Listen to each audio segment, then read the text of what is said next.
Trong một thế giới nơi con người đã quen với xác sống, người ta tưởng rằng nỗi sợ lớn nhất đã qua. Nhưng không, có một nơi mà cái chết chưa bao giờ dừng lại. Một thành phố rực rỡ, giờ đã trở thành địa ngục bị lãng quên. Đó là thành phố chết, mùa 1. Nữ chính Maggie ngồi thẫn thờ, ánh mắt hướng về phía bên kia thành phố Manhattan. Những tòa nhà cao lớn, đồ sộ giờ đã phủ đầy rêu xanh. Khắp nơi là vô số thây ma lang thang, tìm kiếm con mồi. Cô thở dài mệt mỏi lấy ra một tấm bản đồ đơn giản. Dựa vào đó cô lần theo dấu vết đứa con trai bị bắt cóc. Rất có thể con trai đang ở thành phố đối diện. Đột nhiên phía sau vang lên tiếng rít ghê rợn của thây ma. Maggie lập tức chui xuống gầm cầu tàu để trốn. Nhưng cô không hề hay biết một con thây ma đang áp sát từ phía sau. Maggie vội phản công, giành lại thế chủ động. Tiếng gầm của cô vang lên kèm theo những cú đập mạnh, dồn dập, như thể muốn trút hết mọi nỗi thống khổ trong lòng. Nhưng rồi cô nhận ra một sự thật tàn nhẫn, một mình cô không thể đột nhập vào Manhattan đầy xác sống để cứu con trai. Không còn lựa chọn, cô tìm đến một quán rượu để lên kế hoạch, nhưng không ngờ tại đây, cô lại chạm mặt kẻ thù. Maggie lập tức chạy ra khỏi quán rượu, lái xe truy đuổi không chút do dự. Chẳng bao lâu sau cô chặn được hắn giữa đường. Người đàn ông đó chính là Negan, một cái tên từng rất nổi tiếng. Trước đây, hắn là thủ lĩnh của một tổ chức hùng mạnh tàn nhẫn, nhưng có luật lệ riêng. Còn hiện tại hắn là kẻ bị truy nã của các thế lực thù địch, phải sống chui lủi như một con chuột. Vì thế khi thấy Maggie, hắn lập tức bỏ chạy. Hắn nghĩ cô đến để bắt mình vì tiền thưởng. Nhưng Maggie nhanh chóng nói rõ mục đích. Vài tuần trước lãnh thổ của cô bị một băng nhóm tấn công. Con trai cô bị bắt làm con tin. Đổi lại cô phải thu thập đủ vật tư để trao đổi. Thủ lĩnh của bọn chúng là một kẻ điên tên Crash. Maggie tin rằng Negan biết hắn, bởi tiếng huýt sáo của Crash giống hệt thứ âm thanh mà Negan từng dùng. Điều đó khiến Negan không thể chối cãi, bởi trước đây thuộc hạ của hắn đều là những kẻ sống ngoài vòng pháp luật. Nếu đúng là Crash thì chưa chắc con trai Maggie còn sống. Nhưng Maggie không bỏ cuộc. Cô lần theo từng manh mối và phát hiện bọn cướp đã băng qua eo biển, tiến vào Manhattan. Có lẽ đó chính là nơi ẩn náu của chúng. Bất đắc dĩ Negan đồng ý đi cùng cô. Một phần vì những tội lỗi trong quá khứ, phần khác hắn cũng đang bị truy nã, không thể ở yên một chỗ. Đêm xuống Maggie lại mơ thấy cảnh chồng mình bị Negan giết chết. Nỗi đau đó khiến nội tâm cô rối loạn. Chỉ để cứu con trai, cô buộc phải hợp tác với chính kẻ đã giết chồng mình. Sáng hôm sau cả hai đến bến tàu, quan sát thành phố đối diện. Một tòa nhà liên tục bốc khói lọt vào tầm mắt. Maggie nói cô đã theo dõi suốt 3 ngày. Mỗi sáng và tối nơi đó đều bốc khói đúng giờ. Rất có thể đó chính là hang ổ của bọn cướp. Trong khi đó, 3 người thực thi pháp luật tàn bạo xuất hiện tại quán rượu Maggie từng ghé. Chúng đưa lệnh truy nã của Negan ra tra hỏi từng người. Hắn từng giết một thẩm phán, nên theo luật sẽ bị xử tử ở mức cao nhất. Không ai lên tiếng. Người đàn ông da đen lập tức kéo bà chủ quán ra ngoài, đe dọa đẩy bà vào hàng rào đầy thây ma.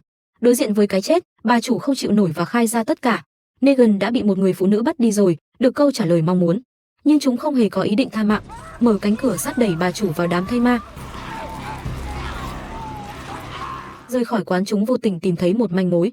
Đó là cuốn sổ ghi chép của Maggie, trong đó ghi rõ kế hoạch đến Manhattan. Không chần chừ chúng lập tức lên đường truy tìm cô. Thành phố này từng có dân số 1,5 triệu người.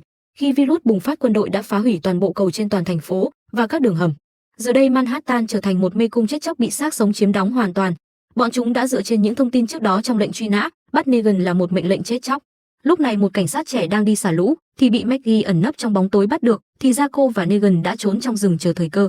Không lâu sau, người cầm đầu Nick nghe tiếng động cơ của con tàu, liền nổi điên muốn bắn, thì thấy em trai bị khống chế, không còn cách nào khác, hắn buộc phải quay lại, tìm thuyền truy đuổi họ đến Manhattan. Trên biển Negan nhanh chóng xác định phạm vi bắn tỉa, hắn định đẩy con tin xuống biển, nhưng Maggie lập tức ngăn lại, vì có lẽ giữ hắn còn có ích. Negan tỏ ra khó chịu, hắn nói thẳng, với thái độ luôn chống đối như vậy, hai người không thể hợp tác, vì cô vẫn còn ôm mối hận giết chồng. Rồi hắn chỉ vào những xác chết trôi nổi trên mặt biển, hỏi Maggie một câu lạnh lùng, trong từng ấy năm cô đã giết bao nhiêu người chồng, người cha của kẻ khác. Maggie im lặng, Negan cũng không nói thêm, hắn từ bỏ ý định giết con tin. Trong vô thức, cuối cùng chiếc thuyền cập bến Manhattan, nhưng ngay khi đặt chân lên bờ, cả ba đều nhận ra điều gì đó không ổn. Đường phố đầy rẫy những cánh tay bị chặt rời, nhưng lại không hề thấy một con thây ma nào. Chàng trai trẻ muốn nhân cơ hội bỏ trốn, nhưng lập tức bị Negan đánh gục.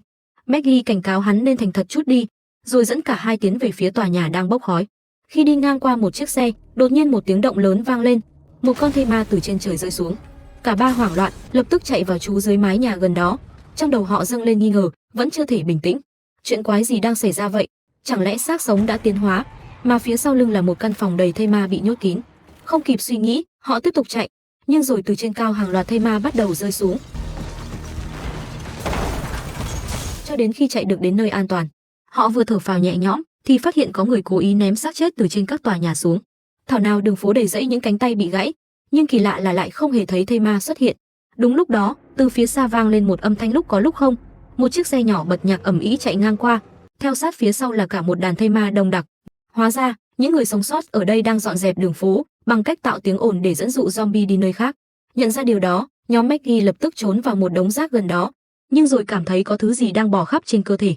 Nhìn xuống toàn bộ túi rác đều là xác người, côn trùng lúc nhúc dày đặc, tiếng động khi họ cố thoát ra, ngay lập tức thu hút một lượng lớn thây ma kéo đến.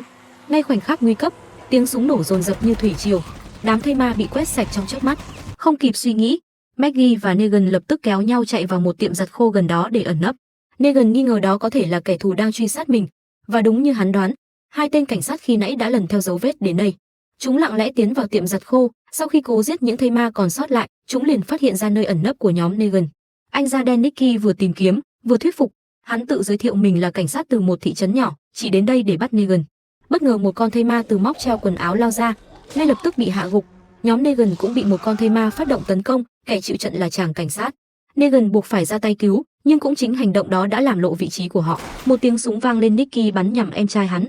Âm thanh quá lớn, đám xác sống bên ngoài lập tức phá cửa tràn vào. Một tên trong nhóm Nicky bị nhấn chìm ngay tại chỗ.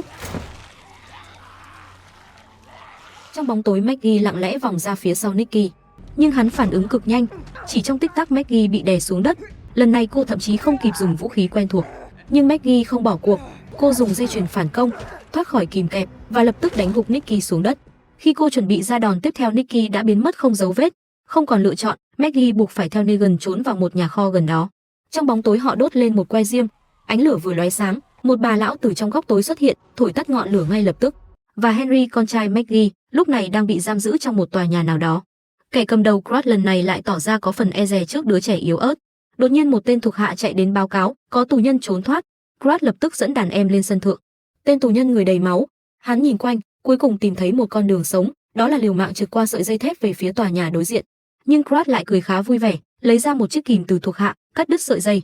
Tên tù nhân rơi xuống, biến mất trong bóng tối. Crush chế nhạo, đây là người thứ 20 trong tháng này. Quay lại với Maggie và Negan, họ bị mắc kẹt trong một căn phòng kín. Nhưng điều đáng sợ là họ không hề hoảng loạn trước thây ma, thứ họ quan tâm lại là hành lý bị đánh cắp. Trước đó, ngay khi ánh lửa vừa bùng lên, bà lão bất ngờ tấn công, khiến Maggie và Negan vô cùng đau đầu, cảnh cáo phải trả lại hành lý ngay lập tức. Nhưng thay vì thương lượng, bà ta ném thẳng một con thây ma từ trên cao xuống. Nhìn đống xác chồng chất, Negan chỉ biết thở dài. Cuối cùng hắn buộc phải đi theo bà lão, chọn nhún nhường, vì ai biết được sự kiện gì sẽ xảy ra trong tương lai.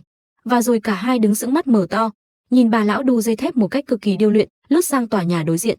Sau đó bà ta ném đầu dây ngược trở lại. Rõ ràng bà đang giúp họ thoát thân. Phía sau, đám thây ma đang tiến lại gần. Không còn thời gian, Negan bám chặt dây cáp, an toàn sang bên kia. Maggie không dám lơ là dù chỉ một giây, cô theo sau. Loại hình di chuyển này cực kỳ nguy hiểm, luôn tiềm ẩn nguy cơ nhất định, nhưng vẫn an toàn hơn nhiều so với việc đi dưới mặt đất. Quả thật trí tuệ con người là vô biên. Trong môi trường khắc nghiệt nào, con người đều nghĩ ra cách để sống sót hiệu quả nhất. Thật ra bà lão đầu bù tóc rối không hề có ý cướp bóc. Sau khi chọn vài món cần thiết, bà còn đưa cho họ trứng bồ câu nướng. Negan chấp nhận trao đổi, rồi thử hỏi liệu bà có thể dẫn họ đến tòa nhà đang bốc khói không. Bà lão liên tục xua tay trong sợ hãi. Dù không hiểu bà lão nói gì, Negan vẫn nhận ra nơi đó cực kỳ nguy hiểm. Maggie đứng một bên bắt đầu lo lắng. Mục đích của chuyến đi là tìm con trai. Cô tin rằng con trai mình đang bị giam ở chính nơi đó. Bất ngờ bà lão ra hiệu gọi hai người đi theo. Sau khi đi xuống hơn 10 tầng cầu thang đá, một cô gái cầm máy quay bất ngờ xuất hiện. Hóa ra bà lão đã đưa họ đến một căn cứ của người sống sót. Ngay lập tức Negan ra hiệu hạ vũ khí. Hắn có năng lực những tình huống như thế này, rồi nói mình đến đây vì thiện chí, không hề có ác ý. Giọng điệu nửa thân thiện, nửa đe dọa. Gã đầu chọc ở đây không tin. Hắn tuyên bố họ đã có hàng chục nghìn người đồng hành. Maggie nhanh chóng ứng biến. Cô nói dối rằng họ gặp bão trên biển, chỉ tình cờ đến đây tìm nơi trú ẩn. Negan đứng bên cạnh thở dài. Mọi chuyện diễn ra đúng như hắn dự đoán. Hành lý của họ bị gã đầu chọc tịch thu. Sau đó cả hai còn bị nhốt vào một phòng tắm ở cuối hành lang. Maggie vô cùng khó chịu với cách họ đối xử với mình, nhưng Negan lại tỏ ra quen thuộc. Với hắn đây chính là quy luật của những cộng đồng sống sót, muốn được tôn trọng phải thể hiện sức mạnh. Lời nói dối về cơn bão chỉ khiến họ trông yếu đuối hơn, nhưng Maggie có lý do riêng. Cô không đến đây để kết bạn, cô chỉ muốn cứu con trai mình. Negan hiểu điều đó. Và rồi hắn bắt đầu kể về quá khứ của Crush. Khi virus zombie bùng phát, Crush đã trải qua những biến cố vô cùng bi thảm. Chính vì vậy Negan đã đưa hắn về, gia nhập băng nhóm. Để duy trì quyền lực, Negan buộc phải thể hiện sự tàn nhẫn. Và Crush đã học được tất cả. Không chỉ vậy, hắn còn trở nên cực đoan, bệnh hoạn hơn cả thầy của mình. Chính vì không thể kiểm soát, Negan đã từng cố giết Crush, nhưng chỉ bắn trúng tay hắn. Nghe đến đây Maggie hơi choáng. Đúng lúc đó tiếng bước chân dồn dập vang lên bên ngoài. Khi cả hai bước ra, họ thấy cư dân đang vội vã thu dọn đồ đạc. Rõ ràng họ đang chuẩn bị bỏ chạy đi nơi khác. Gã đầu chọc lập tức chỉ vào Negan, đe dọa, chính hai người đã dẫn bọn cướp đến đây. Negan tỏ vẻ bất ngờ, rồi lợi dụng lúc hắn mất cảnh giác, Negan liền ra tay siết cổ gã, khống chế hoàn toàn, chỉ cần một chút lực, hắn có thể giết chết ngay tại chỗ. Nhưng hắn không làm vậy, mà dùng cách này để chứng minh một điều, mình không đến đây để gây chiến. Gã đầu chọc lập tức thay đổi thái độ, hắn ra lệnh trả lại hành lý cho Negan, nhưng chưa kịp ổn định, một nhóm cướp đội mũ bảo hiểm bất ngờ xông vào. Lúc này nhóm của Negan lập tức ẩn nấp trong bóng tối, chờ đúng thời cơ, tấn công dồn dập. Bọn cướp không kịp phản ứng, toàn bộ bị đánh úp, cả nhóm an toàn thoát ra ngoài, cư dân cũng có đủ thời gian để sơ tán. Nhưng một tên cướp vẫn bám theo, hắn bắt cóc bà lão.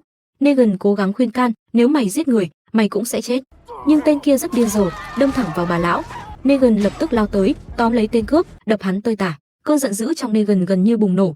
Gã đầu chọc cũng rất đau lòng, giải thoát cho bà lão. Đúng lúc đó tiếng động cơ xe gầm rú vang lên bên ngoài. Negan lập tức cảnh báo, quân tiếp viện của bọn cướp đã đến. Không còn thời gian, và rồi hắn đưa ra một quyết định liều lĩnh, dùng chính mình làm mồi nhử. Maggie đứng nhìn theo bóng lưng Negan đến thất thần, quyết định đi theo xem sao. Khi quân tiếp viện vừa đến nơi, bỗng nhiên trên lầu vang lên tiếng đập kính. Hóa ra Negan đã bắt tên cướp khi nãy làm con tin. Mọi người đều rất ngạc nhiên, nhưng vẫn chưa xong đâu. Negan dí dao vào cổ con tin, khiêu khích một cách trắng trợn. Ngay cả những tên cướp tàn bạo nhất cũng chưa từng thấy cảnh tượng kinh khủng như vậy. Chúng chùn bước, rồi rút lui. Negan vẫn bình tĩnh quay lại, ra lệnh cho Maggie rời đi ngay lập tức. Nhưng lúc này, không chỉ Maggie mà cả những cư dân xung quanh đều nhìn Negan như một con quái vật. Trong thế giới tận thế này, càng điên loạn càng đáng sợ. Tên đầu chọc lúc này mới nói ra sự thật. Họ không hề có hàng nghìn đồng minh, chỉ là những người dân thường bị bọn cướp săn đuổi, những kẻ đội mũ bảo hiểm giống như thợ săn. Còn con người chỉ là con mồi. Maggie lúc này nội tâm hoàn toàn rối loạn, bởi những tên cướp đó, tất cả đều là người của Krat. Tên đầu chọc gật đầu xác nhận, Krat là kẻ thù chung của tất cả. Trước đây họ chỉ biết trốn tránh, nhưng bây giờ không còn lựa chọn nào khác, họ buộc phải liên minh, chiến đấu. Và cứ thế Maggie, Negan cùng những người dân chuẩn bị bước vào cuộc chiến sống còn ngay trong thành phố chết chóc, được băng nhóm Krat cai trị. Trong khi đó cảnh sát Nicky vẫn mắc kẹt trong thành phố, nhưng hắn không may mắn như vậy. Xung quanh chỉ toàn thây ma lang thang, hắn thậm chí không có cơ hội nhặt lại vũ khí. Cuối cùng hắn buộc phải rời khỏi tiệm giặt khô, nhưng mục đích của hắn không phải là bắt Negan nữa, mà là trở về ngôi nhà cũ của mình. Dựa vào ký ức mơ hồ, hắn tìm đến đúng địa chỉ. Sau khi phá cửa, đột nhập vào nhà, việc đầu tiên là dùng tủ chặn cửa lại, rồi hắn bắt đầu quan sát. Mọi thứ vẫn còn nguyên vẹn, nhưng người thân không còn nữa. Hắn nhớ trong tủ có một khẩu súng, nhưng nó đã bị lấy mất. Đúng lúc đó trong phòng ngủ có một bóng người, hắn tiến lại gần từng bước nặng nề. Hắn thấy rõ em trai hắn đã chết trên ghế, dựa vào dấu vết có lẽ cậu đã tự sát trong tuyệt vọng. Nicky phủ khăn lên thi thể em mình, rồi nhặt khẩu súng dưới đất lên. Đúng lúc đó bên ngoài vang lên tiếng gầm của thây ma. May mắn cửa đã bị chặn, hắn nhanh chóng tìm lối thoát khác trốn đi, nhưng xui xẻo chưa đi được bao xa, hắn đã kích hoạt một cái bẫy. Cơ thể bị mắc vào một cái lưới, treo lơ lửng. Khi màn đêm buông xuống, dưới chân là cả một bầy thây ma đói khát. Đúng lúc đó một chiếc xe dừng lại gần đó, những kẻ đội mũ bảo hiểm bước xuống, bình tĩnh đi tới, giết sạch đám thây ma như cắt rau củ. Chúng hạ Nicky từ trên bẫy xuống. Tên cầm đầu từ từ tháo mũ, đó chính là kẻ điên Krat. Thì ra thứ đáng sợ nhất trong thành phố chết không phải là zombie, mà chính là những tên cướp địa phương hung ác và tàn bạo này. Negan và Maggie lẻn vào thành phố chết. May mắn, họ gặp được những cư dân địa phương và nhanh chóng liên minh với nhau. Cô gái tóc xoăn Eva nhớ lại khi đại dịch xác sống bùng phát, cô chỉ là một đứa trẻ. Tốc độ lây lan của virus vượt xa mọi tưởng tượng. Xác sống không bò lên từ mặt đất mà như rơi xuống từ bầu trời. Một số người sống sót đã chờ đợi quân đội đến giải cứu, nhưng đáng buồn thay, họ không cứu bất kỳ thường dân nào. Thay vào đó, họ cho nổ tung tất cả các cây cầu và đường hầm dẫn ra bên ngoài, biến nơi này thành một thành phố của người chết. Ban đầu, những người sống sót chỉ tụ tập lại để tự bảo vệ mình, nhưng rồi bọn cướp xuất hiện. Dưới sự cai trị của Krat, hắn cưỡng ép tập hợp đàn em, đi khắp nơi đốt giết, cướp bóc. Bất kỳ ai phản kháng chỉ có một con đường chết. Eva và những cư dân này không thể chịu đựng thêm nữa. Họ trở thành mục tiêu bị săn đuổi khắp nơi. Khi biết Maggie muốn giải cứu những đứa trẻ bị giam giữ, mọi người đều chùn bước. Bởi hang ổ của bọn cướp được xây dựng trong một đấu trường kiên cố. Mỗi ngày, chúng gây ra tiếng ồn lớn thu hút hơn một nửa số xác sống trong thành phố, biến chúng thành một bức tường sống bảo vệ. Muốn lẻn vào gần như là điều không thể. Maggie hỏi, có thể đi qua cống rãnh không? Eva lập tức từ chối. Trước đây, quân đội đã ném toàn bộ thi thể xuống đó. Mọi ánh mắt đổ dồn về Tommy, người duy nhất từng thoát khỏi hang ổ của Krat. Eva rất phấn khích, đã đến lúc phản công rồi. Nhưng Tommy dập tắt hy vọng đó. Hắn hiểu rất rõ, với thực lực hiện tại, họ không thể chống lại lũ điên kia. Đúng lúc này, Negan lên tiếng, phá vỡ bầu không khí nặng nề. Hắn kể về một thế lực từng rất mạnh, nhưng vì kẻ lãnh đạo quá tàn bạo, các thuộc hạ đã liên kết lại và lật đổ hắn. Tommy nghe xong bắt đầu dao động. Hắn quyết định sẽ thử thuyết phục những người khác. Đầu tiên, hắn tiết lộ một bí mật. Có một nhà ga bỏ hoang không xa, với đường hầm dẫn thẳng vào đấu trường. Negan hiểu rõ kiểu người như Krat Sau khi Tommy trốn thoát, hắn chắc chắn sẽ canh giữ lối vào. Maggie đưa ra một kế hoạch táo bạo, dùng Negan làm mồi nhử dụ Crush rời khỏi đấu trường rồi bắt hắn. Nhưng mọi người cho rằng quá mạo hiểm, chỉ cần thất bại, tất cả sẽ chết. Maggie không đồng ý, cô nổi giận. Vì con trai mình, cô sẵn sàng đánh đổi tất cả. Câu nói ấy rõ ràng không quan tâm đến sự sống sót của người khác. Thấy tình hình căng thẳng, Negan đứng ra giảng hòa. Hắn đề nghị mọi người nghỉ ngơi trước, kế hoạch sẽ tính sau. Trong khi đó, những chiếc xe tiến vào một đấu trường khổng lồ, nơi bị bao quanh bởi vô số xác sống. Hai bên hành lang bên trong là những bể kính chứa đầy đầu người chết. Đó chính là tác phẩm của Crush. Hắn bắt Nick, người thực thi pháp luật, đưa về đây. Chứng kiến cảnh tượng tàn nhẫn đến kinh hoàng, Nick không khỏi lo sợ cho số phận của mình. May mắn thay, địa vị của anh không thấp nên tạm thời chưa bị Crush tra tấn. Với hương vị thức ăn lan tỏa và âm nhạc du dương, Crush chậm rãi bước vào. Trên tay hắn là huy hiệu của Nick. Hắn không tra khảo ngay mà giả vờ trò chuyện, tại sao lại đến đây? Những người khác đâu rồi? Nick chỉ im lặng. Crush bình thản mở nắp đĩa thức ăn, một miếng thịt bò nướng khổng lồ. Trong thời tận thế, đó là thứ xa xỉ bậc nhất. Hắn tự hào nói mình là chuyên gia năng lượng. Việc đầu tiên khi đến đây là tìm năng lượng mới. Nguồn khí metan từ xác chết trong cống đã trở thành năng lượng vô tận cho hắn. Rồi hắn lấy chìa khóa còng tay ra, yêu cầu Nick ngoan ngoãn hợp tác. Nhưng bất ngờ, từ miếng thịt bò chui ra những con côn trùng ghê tởm. Crush nổi giận, hắn trút toàn bộ cơn tức lên người chuẩn bị bữa ăn. Hắn thô bạo nhét chìa khóa còng tay vào miệng người đàn ông, đánh đập dã man rồi đẩy thẳng xuống ban công. Nick cau mày, không khỏi kinh sợ khi chứng kiến sự tàn bạo của Crush. Không lâu sau, Nick đã có cơ hội tự trải nghiệm. Trong đấu trường, Crush dùng mặt nạ xịt một loại khí vào Nick, điều này khiến các giác quan thần kinh bị rối loạn. Khi tầm nhìn dần trở lại, thì thấy xác sống đã lao đến. Dù bị còng tay vào cột, nhưng với sức lực mạnh mẽ, Nick chống trả điên cuồng. Anh nhớ đến chiếc chìa khóa mà người kia đã nuốt. Nick cắn răng rạch bụng xác chết để lấy chìa khóa ra. Thì trong lồng đã thêm mấy thây ma. Nick đã được tự do, vội cúi xuống cởi giày ra làm vũ khí. Đế giày cứng trở thành thứ sắc bén nhất. Sau hàng loạt đòn tấn công dồn dập, tất cả xác sống đều gục xuống. Tiếng reo hò vang dội như sóng thần. Crush khá hài lòng với màn trình diễn này. Đối với hắn, những màn tàn sát như thế này chính là liều thuốc kích thích cho thuộc hạ sau bao ngày bị mài mòn ý chí. Hắn kể về quá khứ, khi đi kiếm thức ăn trở về, vợ và 3 đứa con của hắn đã bị ăn thịt. Kể từ đó, hắn học cách sinh tồn bằng mọi giá và làm cho mỗi một người đi theo hắn đều phải mạnh mẽ. Vừa nói xong, hắn đột nhiên ra lệnh tháo giày Nick ra, vì trong trận chiến trước, Nick đã cố tình bảo vệ chân trái. Crush lập tức nhận ra điều bất thường, và đúng như hắn đoán, trong đế giày là một lá thư. Nick viết gửi cho vợ, chứa đầy tình yêu và sự hối tiếc, nhưng cũng chính nó trở thành điểm yếu chí mạng. Bị dồn vào đường cùng, Nick buộc phải lên tiếng, tôi đến đây để bắt một tên tội phạm, hắn tên Negan. Nghe đến cái tên đó, sắc mặt Crush lập tức tối sầm lại. Lúc này, nhóm của Maggie vẫn chưa hề hay biết nguy hiểm đang dần áp sát. Cô đang chìm trong suy nghĩ về con trai. Negan bước tới, nhẹ giọng an ủi. Hắn cho rằng kế hoạch mồi nhử có tỷ lệ thành công cao và sẵn sàng đồng ý, dù điều đó đồng nghĩa hắn sẽ là người đối mặt nguy hiểm lớn nhất. Nhưng Maggie không hề cảm kích, cô chỉ nói về quá khứ, rằng mình đã nợ con trai quá nhiều và giờ đây cô sẵn sàng làm tất cả để bù đắp. Câu nói ấy khiến Negan trầm xuống. Hắn nhớ về vợ con mình, từng bị kẻ thù truy sát, hắn đã chủ động rời đi một mình để bảo vệ họ. Kể từ đó, gia đình luôn là nỗi ám ảnh trong lòng hắn, cho đến khi hắn gặp một cô bé không thể nói chuyện. Toàn bộ tình cảm dành cho con gái, hắn dồn hết vào cô bé ấy Nini, và cô bé cũng không làm hắn thất vọng. Dù không thể nói, nhưng ánh mắt và hành động của Nini luôn thể hiện sự gắn bó sâu sắc. Nhưng giờ đây, người chú đó lại đang ở thành phố chết, mãi chưa trở về. Nini bất lực, quyết định tự mình đi tìm. Nhìn ra bờ biển, cô bé phát hiện một chiếc hộp nhựa lớn, và rồi, một mình cô bé vượt qua eo biển, tiến vào thành phố chết chóc. Nơi đây xác sống nhiều hơn bất cứ nơi nào cô từng thấy. Hoảng loạn, cô bé bỏ chạy rồi ngã xuống đất. Con búp bê khủng long rơi khỏi tay đó là món đồ chơi yêu thích nhất của cô. Khi lấy hết can đảm quay lại nhặt, một kẻ qua đường đã nhanh tay nhặt nó trước. Nini không bỏ cuộc, lén lút bám theo đối phương. Đêm buông xuống, kẻ nhặt xác quay về nơi trú ẩn của Maggie. Hóa ra hắn là người trong nhóm của Tommy. Khi Maggie nhìn thấy con búp bê trong ba lô, cô lập tức nhận ra điều gì đó. Con gái nuôi của Negan cũng có một món đồ chơi y như vậy. Cùng lúc đó, trong bếp, Negan đang tìm vũ khí cho kế hoạch ngày mai. Bất ngờ, một gã đàn ông to béo xuất hiện phía sau. Hắn phản đối kế hoạch mồi nhử, nhưng Negan không quan tâm. Tommy đã quyết định, kế hoạch sẽ được thực hiện. Giọng tên béo trở nên đầy đe dọa. Hắn muốn Negan và Maggie rời khỏi đây. Rồi hắn đưa ra một tờ truy nã của Negan. Trên đó nói rằng Negan rất tàn bạo và giỏi thao túng tâm lý. Negan lạnh lùng đáp, tôi sẽ không đi đâu cả, và cảnh cáo đừng để người khác biết chuyện này. Nhưng tên béo vẫn không chịu lùi bước.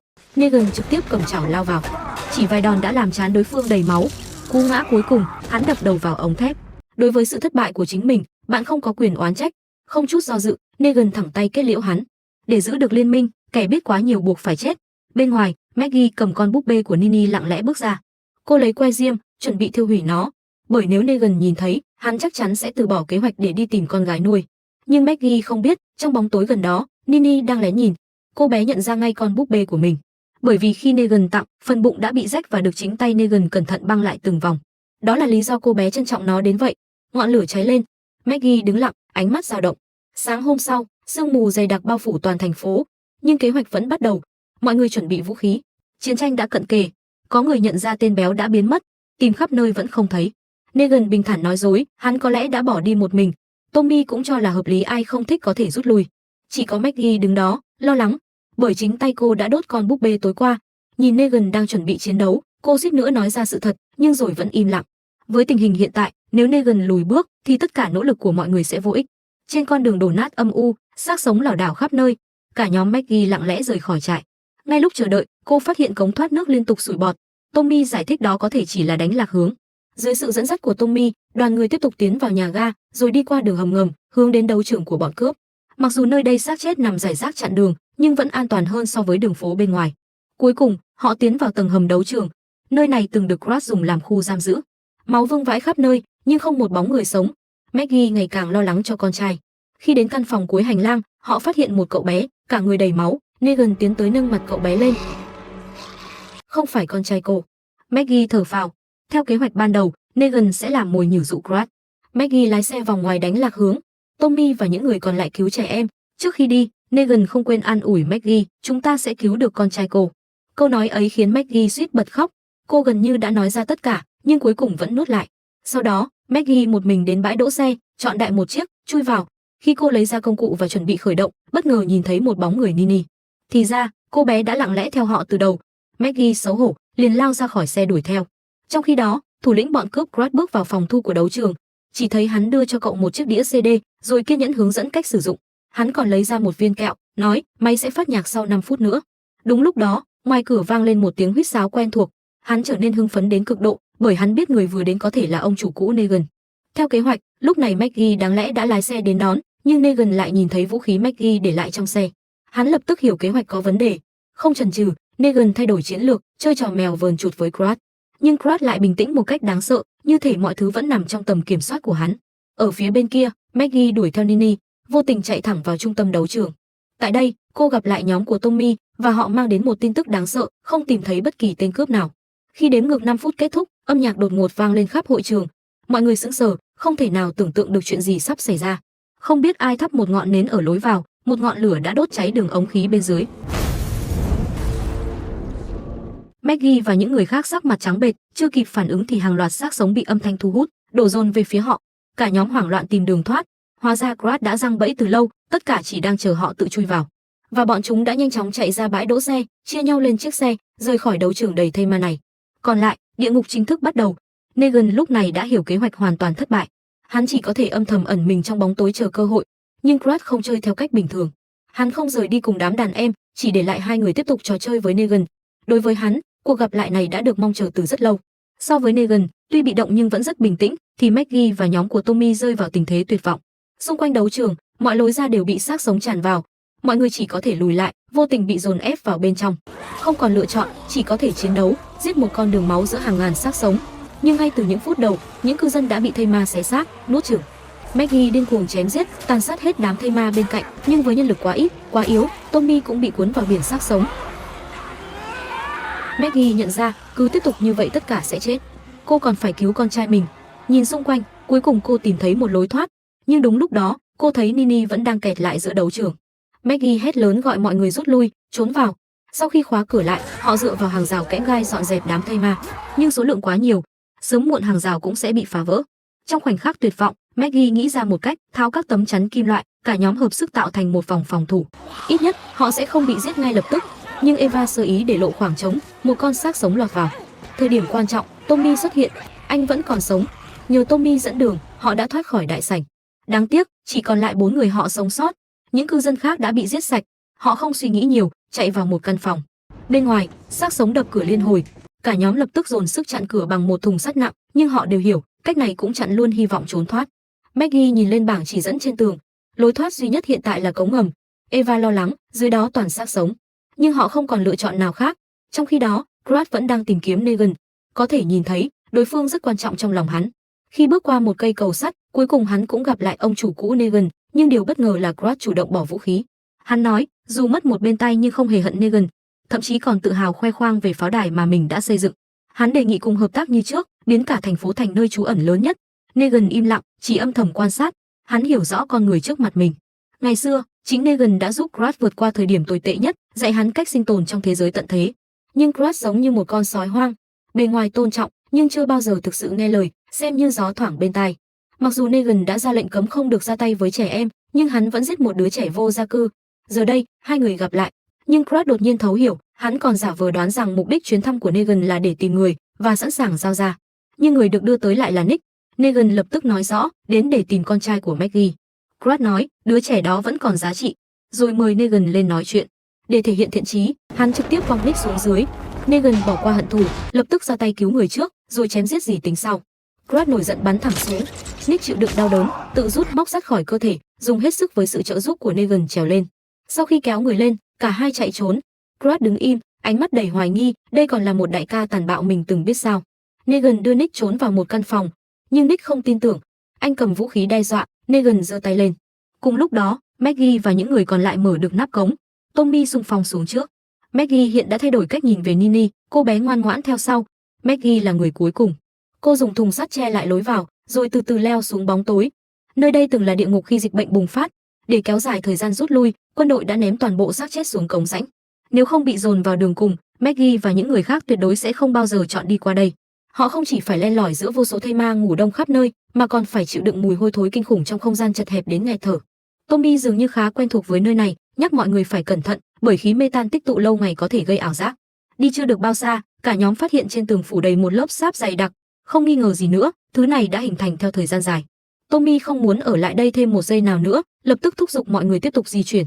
Khi đi ngang qua một khoảng không rộng lớn, vài chiếc vòng sắt khổng lồ thu hút sự chú ý của cả nhóm. Khi họ quan sát xung quanh, Tommy lại lặng lẽ đi ra phía sau, cúi xuống tìm thứ gì đó. Không lâu sau, trên tay hắn xuất hiện vài chiếc mặt nạ dưỡng khí, thật quá may mắn. Bởi trong bầu không khí đặc quánh của cống ngầm, những chiếc mặt nạ này gần như là thứ cứu mạng duy nhất. Nhưng Maggie thấy không ổn, mọi chuyện quá trùng hợp. Trong khi đó, Eva vẫn chìm trong nỗi đau mất đi đồng đội. Cô không thể hiểu nổi vì sao bọn cướp lại biết trước kế hoạch tấn công, thậm chí còn chuẩn bị sẵn bẫy chỉ để chờ họ lao vào. Và rồi Maggie chợt nhận ra tất cả, toàn bộ kế hoạch đều do Tommy sắp đặt, chính hắn là kẻ đã báo tin cho Krat. Cả những chiếc mặt nạ dưỡng khí này cũng là thứ hắn mang theo từ trước. Tommy thoáng sững người. Tôi đâu có điên đến mức để người mình yêu rơi vào tay kẻ thù. Nhưng Maggie hoàn toàn không tin. Cô khẳng định Tommy đã bí mật giao kèo với Krat, bởi chính mắt cô nhìn thấy hắn lấy mặt nạ từ trong ba lô, rồi nói dối rằng tìm được chúng dưới cống. Ánh mắt Eva dần trở nên mất mát, bởi dù có ngốc đến đâu, mọi người cũng hiểu rằng số mặt nạ này chính là lối thoát mà Tommy đã chuẩn bị từ trước. Tommy không biện hộ nữa, mọi thứ hắn làm đều chỉ vì muốn Eva có được một nơi an toàn để sống. Eva hoàn toàn sụp đổ, cô quay người bỏ đi, không nói thêm một lời. Tommy tức giận đến run cả người. Hắn thật sự muốn giết Maggie ngay tại chỗ, nhưng cuối cùng vẫn cố nhẫn nhịn, một mình đi lên phía trước dò đường. Không lâu sau, họ lại gặp rắc rối mới. Lối đi phía trước đã bị vô số thi thể chặn kín. Tommy không nói gì, lập tức khuân vác di rời thi thể. Maggie định tiến tới giúp đỡ, nhưng tầm nhìn cô bỗng trở nên mờ đi. Có lẽ vì đã hít quá nhiều khí mê tan. Tommy ra hiệu cho mọi người nghỉ ngơi, rồi hắn kể ra toàn bộ sự thật. Từ rất lâu trước đó, bọn Krat đã bí mật tiếp cận Tommy. Chỉ cần hắn dẫn nhóm của Maggie đến đấu trường, Krat sẽ cung cấp cho hắn một con thuyền để rời khỏi thành phố chết cùng Eva, đi bất cứ nơi nào an toàn, bắt đầu lại cuộc đời mới. Cho dù Krat không giữ lời, Tommy vẫn không cảm thấy mình làm sai. Vì Eva, hắn có thể làm bất cứ điều gì. Đúng lúc ấy, từ phía xa đột nhiên vang lên tiếng gào của xác sống. Eva đã bị thây ma trong đống thi thể cuốn lấy. Tommy lập tức lao tới, nhưng lại vô tình trượt chân ngã vào đống xác chết. Tiếng động quá lớn khiến bầy thây ma vốn đang ngủ đông bắt đầu thức tỉnh.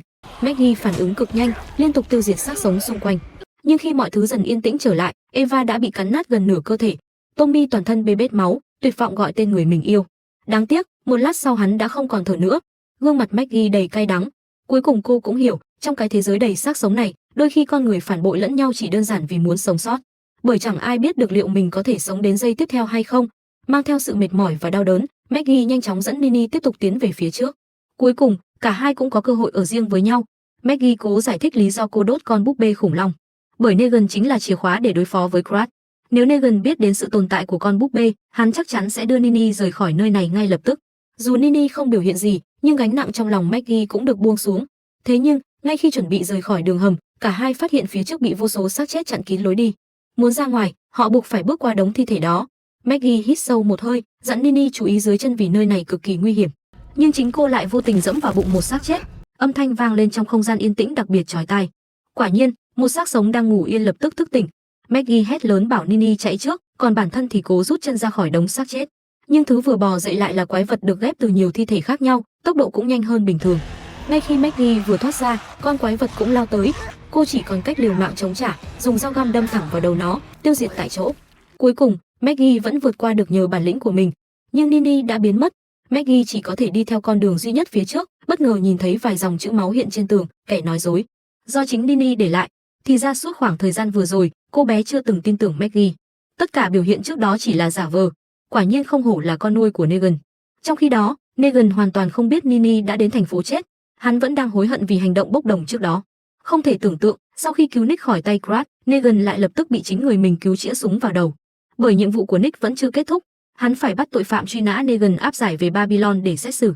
Negan cố giải thích rằng bản thân trở thành tội phạm truy nã cũng chỉ là bất đắc dĩ. Vị thẩm phán mà hắn giết cùng những kẻ đi theo ông ta suýt nữa đã sát hại vợ hắn. Bọn chúng cũng là những kẻ tàn bạo. Trong cái thế giới hậu tận thế này, muốn sống sót, con người chỉ còn cách tự bảo vệ an toàn cho bản thân bằng mọi giá. Nếu không, người chết sẽ là chính mình. Nhưng Nick sẽ không bị mê hoặc bởi những lời nói của Negan. Hắn vẫn ép Negan tiếp tục di chuyển về phía bến tàu. Ngược lại, Negan lại vô cùng bình tĩnh, bộ dạng tự tin. Hắn nói Nick quá ngây thơ. Krat chắc chắn đã động tay vào chiếc thuyền ở bến cảng từ lâu rồi. Đúng lúc đó, cuối con phố bắt đầu xuất hiện vô số xác sống kéo tới. Negan và Nick bị thương ở chân buộc phải đổi hướng khác.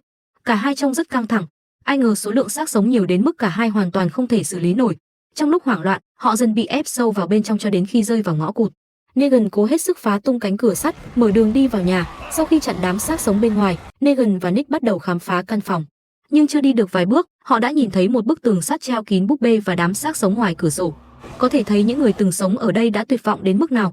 Khi đi sâu hơn vào bên trong, họ phát hiện một thi thể không đầu bị trói chặt trên ghế. Có lẽ lúc đầu, người thân của anh ta không thể chấp nhận sự thật nên cuối cùng chỉ còn cách tự tay tiêu diệt người mình yêu thương. Khoảnh khắc ấy, Nick chợt nhớ tới em trai mình, người đã tự kết liễu cuộc đời trong chính căn nhà của họ. Hoàn cảnh gần như giống hệt, Nick không khỏi cảm thấy đau đớn. Còn Negan trong lúc vô tình phát hiện một xác sống đang đi qua hành lang. Mắt hắn đảo quanh, bảo Nick đã đến lúc phải đi rồi. Khi đi qua một góc khuất, Negan đột nhiên túm lấy một xác sống rồi đẩy thẳng về phía Nick. Còn Negan đã quay đầu bỏ chạy một mình, nhưng lại phát hiện cánh cửa ghép bằng ván gỗ đã bị khóa chặt. Một mũi tên sắc bén bay tới, thì ra Nick đã thoát được khỏi xác sống mà đuổi theo. Nếu mũi tên lệch vài cm, có lẽ Negan đã xuống gặp Diêm Vương từ lâu rồi. Nhìn Nick gần như kiệt sức, Negan chỉ biết mệt mỏi thở dài. Cuối cùng, hắn vẫn quay lại giúp Nick thoát thân. Không lâu sau, cả hai đi tới một chiếc xe buýt trường học bỏ hoang. Negan cậy cửa xe rồi thành thạo tìm được một hộp thuốc y tế. Có vẻ lần này hắn thật sự định làm người tốt đến cùng, giúp Nick băng bó vết thương ở chân. Nick vừa định mở miệng cảm ơn, Negan đã lập tức ngắt lời, hắn làm vậy chỉ vì không muốn Nick chết ở đây, rồi lại có thêm cả đống cảnh sát kéo tới tìm tôi thôi. Nick cũng dần nhận ra Negan hoàn toàn không kinh khủng như trên lệnh truy nã. Rồi chợt nhớ tới người em trai đã mất và lần đầu tiên hắn hiểu rằng trên đời này không phải mọi thứ đều chỉ có trắng và đen. Điển hình như Negan, nếu so với thủ lĩnh bọn cướp Krat thì tên đó mới là sự tồn tại hung ác. Lúc này, Krat đang đến một rạp hát với vẻ mặt đầy thất vọng. Bên trong vang lên tiếng cười khoái trá của đám cướp. Thì ra bọn chúng không chỉ có một căn cứ trong đấu trường. Krat không để ý, lập tức đi thẳng vào căn cứ bí mật. Điều kỳ lạ là tên cướp thô bạo này bỗng trở nên lịch sự hơn hẳn, bởi trong căn phòng ấy đang có một người phụ nữ bí ẩn sang trọng. Đứng trước bà ta, Krat chẳng khác gì một đứa trẻ phạm sai lầm, giải thích lý do chưa giết Negan. Sau đó, Krat lấy ra huy hiệu chấp pháp của Nick với vẻ đầy tự hào. Hắn đoán đúng, cảnh sát Babylon thật sự đã tiến vào thành phố chết. Mục tiêu của bọn chúng là lôi kéo toàn bộ luật pháp cùng hệ thống quản lý cũ đến nơi này để giành quyền kiểm soát.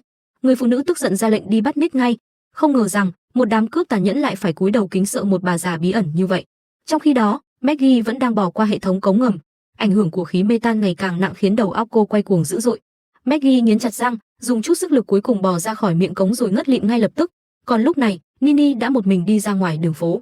Cô bé nhớ rất rõ điều Negan từng dạy, chỉ cần bắn pháo sáng, dù ở đâu chú cũng sẽ tìm thấy cháu. Nhưng Nini không hề biết rằng ánh sáng giữa màn đêm u ám này chẳng khác gì ngọn đèn dẫn quỷ. Nó sẽ thu hút tất cả những thứ kinh khủng nhất kéo tới. Nhưng Negan đúng là không khiến người khác thất vọng. Chỉ trong chốc lát, hắn đã tìm được Nini. Nhìn thấy con gái nuôi, Negan vô cùng xúc động, nhưng cũng không khỏi trách cô bé tại sao lại đến đây. Nini chưa kịp trả lời thì Maggie chạy tới nói cô bé chỉ muốn tìm Negan. Nhưng hắn thì tức muốn bốc khói, cháu điên rồi à? Đây là thành phố chết đấy. Bỗng xung quanh bắt đầu vang lên tiếng bước chân của xác sống. Nick vội nói hắn sẽ đưa Nini rời đi. Ai cũng bất ngờ, Nini lại lao tới ôm chặt lấy Negan, ý là mình không đi đâu cả. Negan im lặng rất lâu rồi lạnh giọng nói, hãy rời khỏi đây, chú sẽ giúp Maggie cứu con trai. Nini chưa bao giờ nói chuyện, đột nhiên mở miệng, Nhưng Negan lập tức cắt ngang, giờ không phải lúc cãi nhau. Thấy cô bé vẫn không chịu rời đi, Negan quyết định nói ra bí mật kinh hoàng nhất. Chính hắn là người đã giết bố ruột của Nini, vì cảm giác tội lỗi, hắn mới nhận nuôi cô bé. Nini hoàn toàn chết lặng, cô bé không thể tin. Trong cơn tuyệt vọng, Nini quay người bỏ chạy. Negan chỉ có thể đứng im, ánh mắt hắn đầy cay đắng, bởi vì đây là cách duy nhất buộc cô bé rời đi. Nếu tiếp tục ở lại nơi này, Nini chắc chắn không thể sống nổi quá 3 ngày. Sau đó, Negan quyết định thực hiện lời hứa với Maggie, giúp cô cứu con trai mình. Nếu biết hắn sẽ lựa chọn như vậy từ đầu, có lẽ cô đã không vì con búp bê khủng long mà khiến mọi chuyện trở nên phức tạp đến thế. Kể từ ngày gặp lại, Negan luôn khiến Maggie cảm thấy mâu thuẫn. Có lẽ hắn thật sự đã thay đổi, hoặc cũng có thể từ trước đến nay cô chưa từng hiểu con người thật của hắn. Mục tiêu của cả hai bây giờ chỉ còn lại một, Grodd. Nhưng vì bọn cướp đã rời khỏi đấu trường từ lâu, họ chỉ còn cách âm thầm quan sát xung quanh để tìm dấu vết. Tiếng động cơ bên dưới bất ngờ phá tan bầu không khí im lặng. Negan và Maggie tinh thần lập tức phấn chấn, chạy lên cao quan sát. Từ xa, một chiếc xe đang lao đến tòa nhà đang bốc khói. Negan không hề do dự, lập tức đi theo. Khoảng nửa ngày sau, cả hai cuối cùng cũng tới nơi. Negan không thể không thừa nhận, Maggie luôn đúng, đây giống như một nhà máy bỏ hoang. Dù không nhìn thấy ai, nhưng Negan cảm nhận có gì đó không ổn, bởi Maggie quá bình tĩnh, hoàn toàn không giống một người mẹ sắp được gặp lại con trai. Maggie bất ngờ dừng bước, sau vài giây đấu tranh nội tâm, cô trực tiếp rút dao găm lao về phía Negan. May là hắn đã chuẩn bị từ trước, lập tức né sang một bên rồi đẩy Maggie ngã xuống, quay đầu bỏ chạy. Lúc này, Negan gần như đã đoán ra toàn bộ ý đồ của Maggie. Hắn không muốn tiếp tục ở cạnh cô nữa mà chạy đi tìm lối thoát, tránh đám thây ma. Nhưng Maggie vẫn điên cuồng truy đuổi phía sau, cuối cùng dồn Negan vào góc chết trên tầng 2. Phía dưới là hàng loạt xác sống đang gào rú điên loạn. Maggie không chút do dự, liên tục vung dao chém tới. Negan chịu hết nổi, đau đớn đá Maggie bay xuống, sau đó rút dao ra, trực tiếp nhảy xuống, cuối cùng cũng thành công khống chế được Maggie. Negan đã hiểu ra tất cả, hóa ra Maggie đã bí mật thỏa thuận với Grodd, mục đích duy nhất là dùng Negan để đổi lấy con trai mình. Kế hoạch đầu tiên cùng nhau chống lại bọn cướp chỉ là cái cớ để dụ Negan đến tòa nhà bốc khói rồi giao hắn cho Grodd. Lúc này, Negan thực sự thất vọng về Maggie, bởi nếu hai người thật lòng hợp tác, có lẽ họ đã đủ sức giết chết Grodd và lật tung cả thành phố chết. Nhưng sâu trong lòng Maggie, cô vẫn chưa từng buông bỏ được mối thù năm xưa, kẻ đã giết chồng mình. Nỗi ám ảnh ấy đã ăn sâu vào tâm trí cô. Cho dù Negan có thay đổi, thậm chí hy sinh nhiều đến đâu cũng không đủ để bù đắp. Khi bọn cướp xuất hiện hùng hổ, ánh mắt Negan âm u đến đáng sợ. Nhìn như tùy ý xoay người, Maggie nhân cơ hội kề dao vào cổ Negan. Người đắc ý nhất lúc này chính là Grodd. Hắn như một đứa trẻ vừa khoe chiến tích với thần tượng của mình. Grodd kể lại toàn bộ quá trình ép Maggie hợp tác, thậm chí còn vô cùng tự hào vì cuối cùng cũng bắt được người đại ca năm xưa. Khuôn mặt Maggie đầy phẫn nộ. Negan nhìn thẳng vào mắt cô, hy vọng sẽ nhìn thấy chút hối hận nào đó. Không lâu sau, cả nhóm tới một căn biệt thự bỏ hoang. Con trai Maggie đang bị giam giữ tại đây. Lần này, Grodd thật sự giữ lời, thật sự muốn thả cậu bé ra. Negan biết rõ một khi rơi vào tay Grodd, bản thân chắc chắn sẽ không có kết cục tốt đẹp nên nói với Maggie, hãy chăm sóc tốt cho Nini giúp tôi. Rồi hắn bước về phía chiếc lồng giam. Khi đi ngang qua con trai Maggie, hắn nói, rất vui được gặp cháu. Sau đó bị bọn cướp cưỡng ép dẫn đi. Maggie lúc này hoàn toàn chìm trong cảm giác vui mừng khi gặp lại con trai. Nhưng điều trớ trêu là cậu bé lại chẳng hề tỏ ra biết ơn, thậm chí còn lạnh lùng nói rằng mình sống ở đây rất tốt, không cần mẹ tới cứu. Maggie biết rằng đó chỉ là lời nói lẫy. Sau nhiều lần gặng hỏi, cô mới biết nguyên nhân thật sự. Cậu bé không thể chấp nhận việc Maggie đi cùng Negan, kẻ thù lớn nhất của gia đình họ. Maggie nghẹn lời, bởi có lẽ chỉ mình cô mới hiểu cảm giác mâu thuẫn ấy. Trong khi đó, Nick đã giữ đúng lời hứa với Negan. Sau khi rời khỏi thành phố chết cùng Nini, anh đưa cô bé tới một cộng đồng mới an toàn hơn để sinh sống. Còn bản thân thì quay về Babylon khôi phục chức vụ. Đối mặt với cấp trên, Nick không còn như trước, nói dối rằng chính mình đã bắn chết Negan. Mục đích là để các cơ quan thực thi pháp luật ngừng truy đuổi hắn. Bởi sau tất cả những gì cùng trải qua ở thành phố chết, Nick hiểu rằng Negan không phải con quái vật như lời đồn. Nhưng điều những kẻ lãnh đạo Babylon quan tâm lại hoàn toàn khác, chính là nguồn nhiên liệu metan khổng lồ trong thành phố chết. Bởi sau tận thế, ethanol từ ngô đã không còn đủ để duy trì mọi phương tiện và máy móc. Nếu kiểm soát được nguồn metan vô tận kia, họ gần như sẽ nắm quyền kiểm soát tương lai cả thành phố chết. Trong lúc đó, Negan cũng nhận ra một điều kỳ lạ. Grodd không hề muốn giết hắn, ngược lại còn có phần quá nhiệt tình và kính trọng. Bởi trong mắt Grodd, Negan vẫn luôn là thủ lĩnh vĩ đại nhất. Địa vị hiện tại của hắn phần lớn đều do Negan năm xưa dẫn dắt. Nhiều khi hắn vẫn nghĩ rằng nếu ngày đó mình không giết đứa trẻ kia, có lẽ họ vẫn sẽ luôn đồng hành cùng nhau. Negan chỉ giữ gương mặt lạnh tanh, không nói một lời. Hắn hiểu quá rõ Grodd đã trở thành thứ gì. Cho đến khi cả hai bước vào một nhà hát bỏ hoang, Grodd mới tiết lộ mình muốn đưa Negan đi gặp một người cực kỳ quan trọng. Nhìn đám lính canh bên ngoài, Negan biết địa vị của người này không hề thấp. Grodd còn thản nhiên nói, nếu Negan giống như người cha thì người bên trong chính là mẹ hắn. Và người phụ nữ ấy chính là Dama, kẻ thực sự thao túng mọi thứ phía sau thành phố chết. Nhưng điều khiến Negan hoàn toàn không ngạc nhiên khi gặp bà ta. Thậm chí Dama còn yêu cầu Grodd rời đi vì muốn nói chuyện riêng với Negan. Negan hơi tò mò. một thủ lĩnh như Dama đã tốn bao công sức bắt hắn tới đây, rốt cuộc muốn điều gì? Nhưng thay vì trả lời, Dama chỉ lấy ra huy hiệu của Nick. Ngay từ lần đầu nhìn thấy huy hiệu Babylon, bà ta đã đoán được chính quyền New Babylon sớm muộn cũng sẽ nhắm tới thành phố chết, nơi sở hữu nguồn metan vô tận, một tài nguyên mà không thế lực nào cưỡng lại được. Dù lực lượng của Dama rất mạnh, nhưng bà ta biết mình không thể đối đầu trực diện với cả bộ máy chính quyền Babylon. Trừ khi có một thủ lĩnh đủ điên, đủ liều đứng ra lãnh đạo, và người phù hợp nhất chính là Negan. Nhưng Negan từ chối. Tại sao tôi phải giúp bà? Dama bình tĩnh hứa sẽ cho Negan tất cả quyền lực, địa vị, thậm chí toàn bộ thành phố chết, miễn là hắn đồng ý đứng về phía mình. Sau quả ngọt, Dama lập tức chuyển sang trái đắng. Bà lấy ra một chiếc hộp gỗ tinh xảo. Khi mở ra, bên trong lại là một ngón chân người. Negan lập tức biến sắc, bởi đó chính là ngón chân của con trai Maggie. Thì ra Dama đã điều tra Negan từ rất lâu trước đó. Bà ta biết rõ mối thù giữa Maggie và Negan, cũng biết chắc rằng vì cậu bé, Negan nhất định sẽ xuất hiện ở đây. Và nếu hắn không hợp tác, Dama sẽ tiếp tục cắt từng bộ phận khác của cậu bé bất cứ lúc nào. Trong lúc ấy, Maggie lặng lẽ bước vào căn phòng nơi Nini đang ngủ, đặt con khủng long đồ chơi xuống cạnh cô bé. Hóa ra trước đây Maggie chưa từng đốt nó, và bây giờ cô cũng không quên lời nhờ vả của Negan, chăm sóc Nini như con ruột. Sau đó, Maggie đi tới phòng của con trai mình. Sau nhiều ngày suy nghĩ, cô cũng nhận ra sai lầm lớn nhất của bản thân. Cô đã để thù hận che mờ tất cả. Giờ đây, khi con trai và Nini đều đã an toàn, Maggie quyết định quay lại thành phố chết để giúp Negan. Bởi cô biết mình đã nợ hắn quá nhiều, ngay cả cái chết cũng không tiếc. Cùng lúc đó, Negan nhìn người phụ nữ đang thao túng mình bằng ánh mắt lạnh lẽo như muốn giết người. Nếu nhìn kỹ sẽ thấy, hắn và Maggie thật ra rất giống nhau, đều bị thù hận nuốt chửng và sẵn sàng làm mọi thứ để bảo vệ điều quan trọng nhất. Và đó cũng là toàn bộ nội dung sơ lược mùa 1. Nhiệm vụ giải cứu Henry ở tập cuối đã kết thúc. Có lẽ trong phần tiếp theo, Negan và Maggie sẽ tiếp tục hợp tác để đối đầu với hai thế lực lớn, Dama và New Babylon. Nếu câu chuyện phát triển theo hướng này thì mối thù năm xưa giữa họ rất có thể sẽ dần được xóa nhòa. Bởi sau cả một mùa đồng hành, hai con người từng xem nhau như kẻ thù đã xóa bỏ rào cản. Và trong trận chiến sinh tử tiếp theo, việc xuất hiện những cảm xúc đặc biệt giữa họ là điều đương nhiên. Dù sao đi nữa, rất khó để hoàn toàn vô cảm với một người sẵn sàng hy sinh tất cả để cứu con trai mình. Đặc biệt là khi Negan đã biết Maggie lừa dối và lợi dụng hắn nhưng cuối cùng vẫn lựa chọn hy sinh vô điều kiện. Chỉ cần trái tim không làm bằng sắt rồi cũng sẽ có ngày bị cảm hóa. Được rồi, phim đến đây là kết thúc. Nếu mọi người thích video này, đừng quên like và để lại cảm nhận dưới phần bình luận để cùng nhau thảo luận về mùa tiếp theo của Thành phố Chết. Hẹn gặp lại ở video sau.